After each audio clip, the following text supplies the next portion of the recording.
Hello, ladies and gentlemen, how are you? My name is Anthony Mlelwa, also known as Tris Magno. I'm your instructor from the Academy, and today I would like to take you through a very important class that you need to know before heading to our major course, which is understanding cryptocurrencies.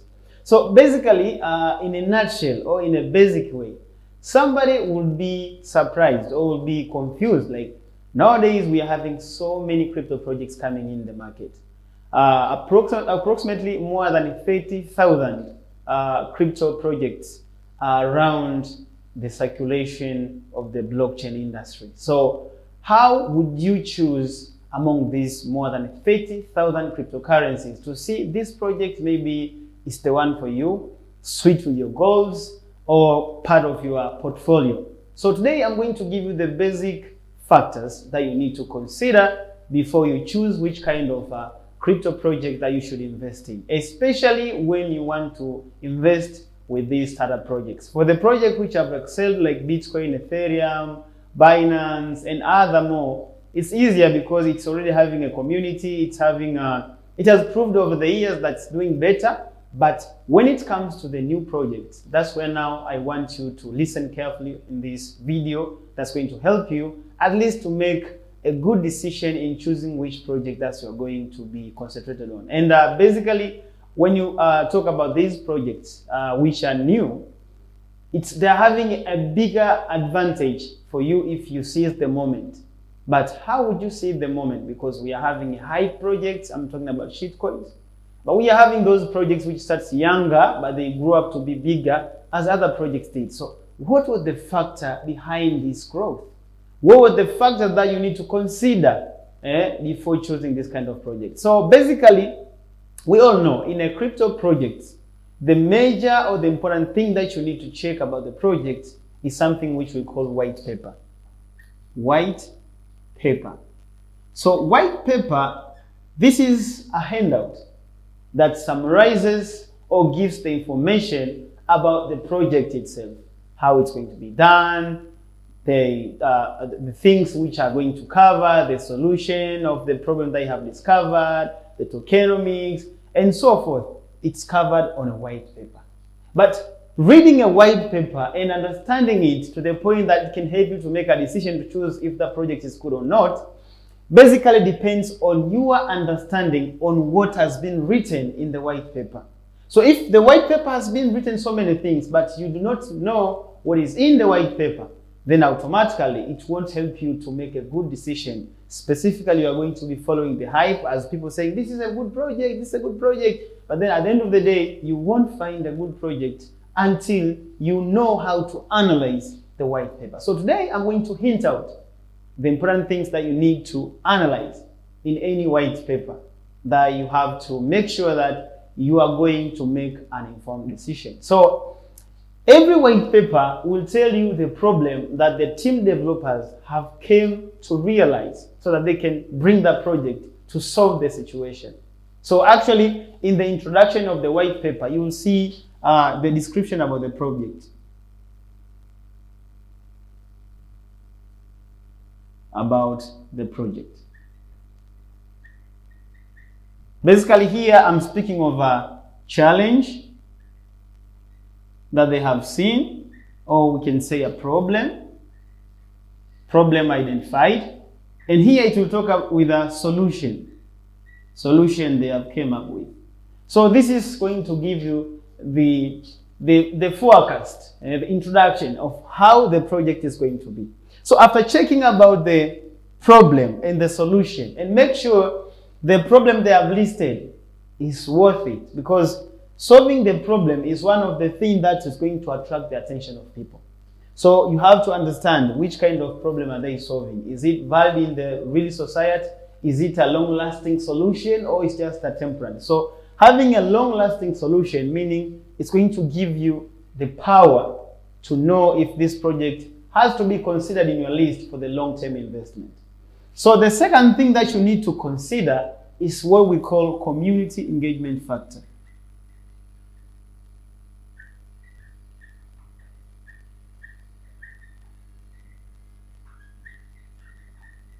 In a community engagement factors, this is a very, very important part. It's a very important part because here it's where now we see the reason, the purpose to why people around the world should choose this project.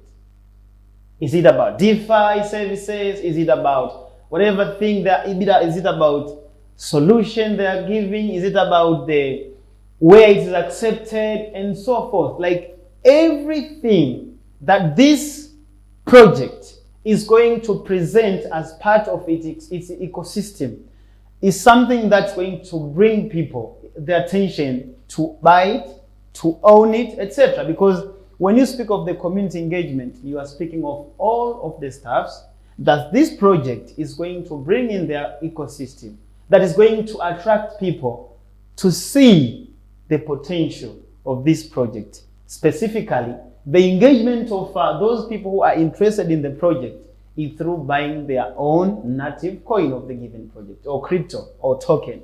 Because when you speak of a crypto, it can be a token, it can be a coin. So basically, the community engagement factor, it's one of the very, very important parts for you to check on, because it's going to give you the anticipation, like how people would love to come in and use this kind of project.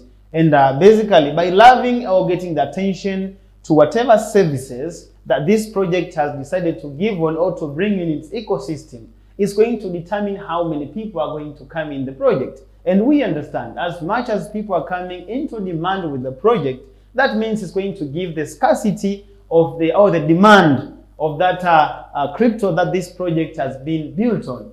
So that is the reason why you need to check on the community engagement factors, because these are the things that are going to determine the adoption level of this project to the given community. That's very important for you to consider. So another thing which is very important for you to consider is all about something called tokenomics.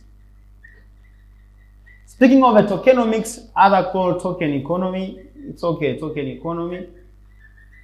Basically, tokenomics is a very important thing that determines the growth or the appreciation in value of the given crypto of the given project. So after looking on the several stuff that is going to attract the adoption, or it's going to boost the adoption level of the given project or given crypto, now you have to go and check the tokenomics, because we understand the crypto rising or appreciating in value is the result of people having a demand for that crypto. So at some point, people will be buying more, and without forgetting that at the time people will be selling more. So how this project developers have strategized to make sure they overcome the pressure of buying and selling to avoid extreme conditions in the given route journey of the growth of the given crypto. That is what we are calling token economy, tokenomics. So there you're going to check about the supply. How are they going to control the supply of the given token in the market? You're going to see how are they controlling the inflation. How have they injected the deflation factor, banning mechanism, and so forth. So all of that, we consider them in a token economy part, which is a very important, because it may happen the project is having a lot of people who are having intention in it, or are having what we call, they have been attracted, they are having attention to the given project. But the hype can be bigger. But at the end of the day, it's very important to consider how the strategy or the tokenomics has given the good way for you to have confidence to the given protocol, to the given crypto, that after having maybe many people buying it, maybe the price has went up to a certain level. What if people starting to sell it? Is it going to withstand the selling pressure not to let the crypto go to the zero price? So that's a very important thing, despite the amount of the liquidity circulating in the given project, but also the protocol of the token economy, or the strategy that the crypto or the project developer that have put on the tokenomics has to be very strong enough to overcome the price fluctuation when the crypto is going up and going down. And we have to understand, despite the amount of the money that these crypto developers can put in the given project for the starting of the business, but just understand, the power of the given project to rise or to grow or to excel lies on the community. Because at the time when people are coming in the given project, when they buy more, that means the buying market is going to be powerful more than selling market. We have to understand every day people are selling and buying the cryptos. So if the selling side is powerful than buying side, that means the market, the price of the crypto will be going down. But if the buying side is powerful than selling side, the crypto will be going up. So, but at the end of the day, the price fluctuation of the given project has to be in a regular range. It doesn't have $10, 0.5. That will discourage investors. And for only poor cryptocurrency tokenomics will lead to this kind of price fluctuation, which is irregular, even though we cannot pinpoint exactly how the fluctuation should be. But at the end of the day, it's important for you to understand that the volatility of the given token is injected or is induced by the supply and demand. But without forgetting, the token economy strategy has to be there and has to be strong enough to overcome the selling pressure and buying pressure. And without forgetting, it's also important for any crypto project, especially for these young ones, to have something called anti-whale mechanism, because sometimes a person can see the project is good. For example, I've seen in so many shitcoins, somebody with the money can come and inject the money, pump the market, and then you go and buy with excitation, and then he pull out the money. That's called a pump and dump situation. So without forgetting what the logical stuff is, the things that you need to put into consideration before you choose any project. And finally, for today's hint, I would like to mention something called technology behind the project. So actually, the technology behind the project is very important. Speaking of how the industry of blockchain has been developing in the recent years, you can tell that if the crypto project has been built in a situation which is very rigid, it's going to miss some chances and it's going to have a limited ecosystem. So seeing a project with an open source code or seeing a project which is created open to receive more development, it gives you a high anticipation towards the project excellence with time, because they are having a chance to extend more extensions, more ecosystem parties with respect to the growth of the industry itself. So by having ecosystem with different parties, that means it's going to attract more customers in different ways. So it's very important for you to make sure that when you are going to check on the project, it's very important to cross-check how the technology of the blockchain is growing up, and also you have to check also how your project that you are choosing has been made to blend with the growth of the technology of the given blockchain, so that it can be able to add more ecosystem parties as the time goes up. Because with this ecosystem that's going to be growing up is also the way how the adoption level toward the given project is going to be bigger, and in that case, the token or the crypto or the coin that has been built for that project is going to have the higher level of excellence in the market, because if the given project has been created, then they are going to have the coin or the token that's going to back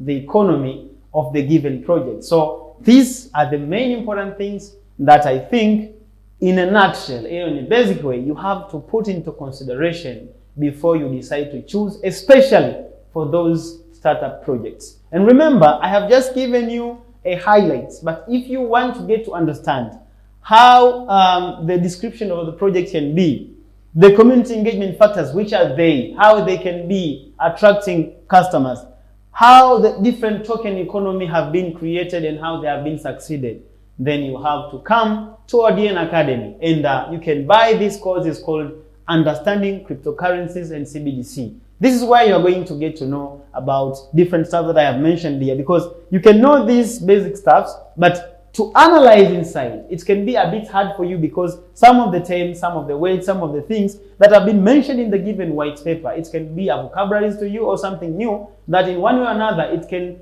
hinder the ability for you to analyze fully the potential of the given project. So, ladies and gentlemen, this is where I'm going to end. Get to know many things by coming into DN Academy and enrolling yourself into our academy and getting to understand a lot of stuff that are going to help you to explore this world of digital entrepreneurship, especially when it comes to cryptocurrency and blockchain analytics. Thank you very much and see you next time.